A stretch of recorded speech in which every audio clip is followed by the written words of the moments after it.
Yeah, okay. Well, I came to television production via newspapers. I was a newspaper man for some long time, and I went into television news, and from there into television production, and I became a writer-director of television documentaries and corporate videos and this sort of stuff.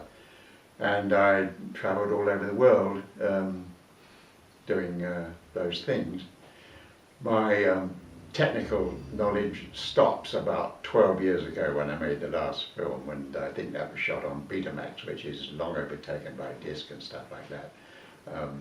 But nevertheless, the principles of making documentaries and filming remain eternally the same. So if I can help you with any questions you've got, just fire away. So what documentaries have you been involved with? Well, all sorts of things really. I've worked for companies like British Airways, Sotheby's, the auctioneers, various governments. I did a lot of stuff for the Foreign Office here, political sort of documentaries.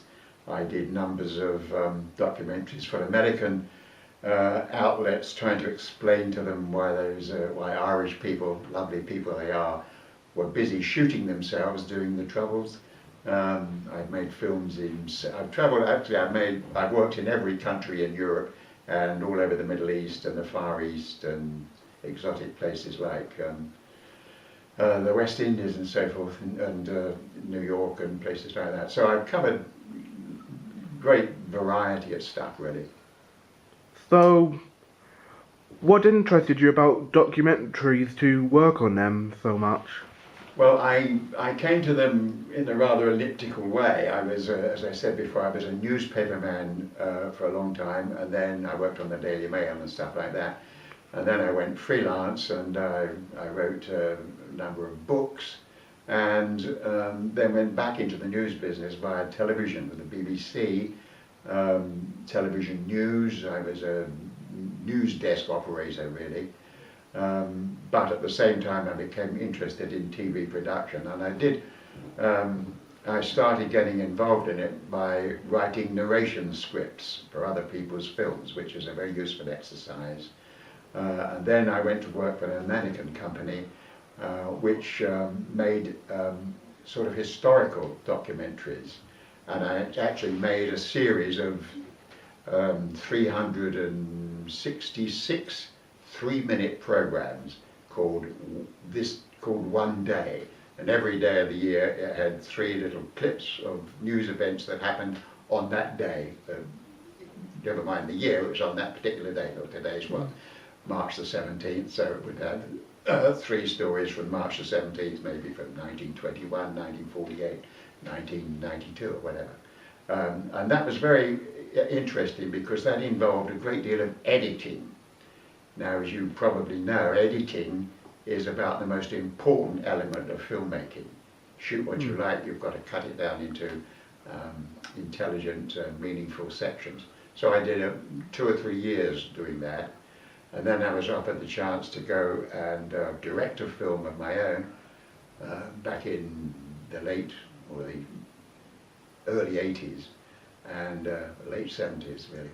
And I went off and did that, and after that that's what I did all the time.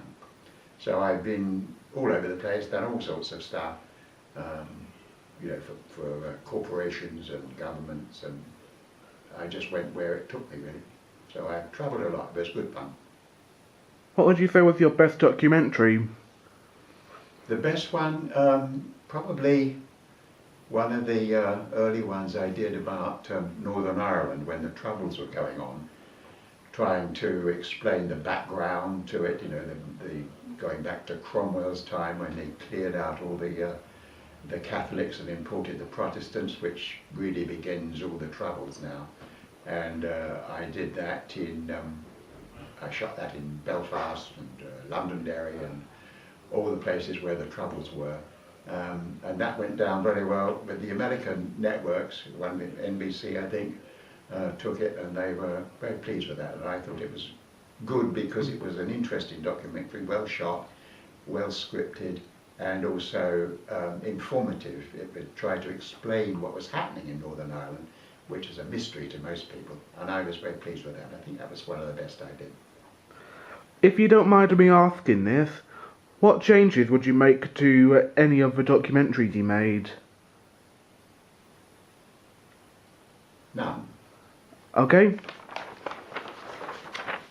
Well, that's to say, I'll just add to that. I don't think anyone who is doing a creative job is actually completely happy with what they've done. I think anything you've written, anything you've filmed, you'd look at it again and think, yeah, I could have just tweaked this, I could have tweaked that, but nothing specific, just little things that occur to you as you go along, that you might have improved the story.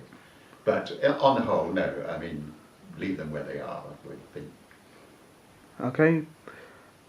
Who would you say inspired you to get into the industry? Who advised me? Yeah.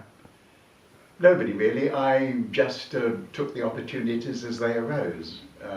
I was asked by a production company for whom I'd done a lot of script writing, narration scripts, and they were always happy with what I'd done, what I did. I had a great background in editing, which is very important, of course. And one day they asked if I'd like to go on the road and make a film for them.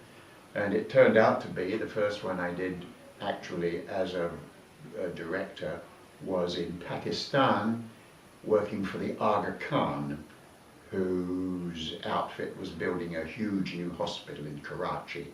And I went off to Pakistan for 3 weeks or so and made quite a nice documentary about his new hospital.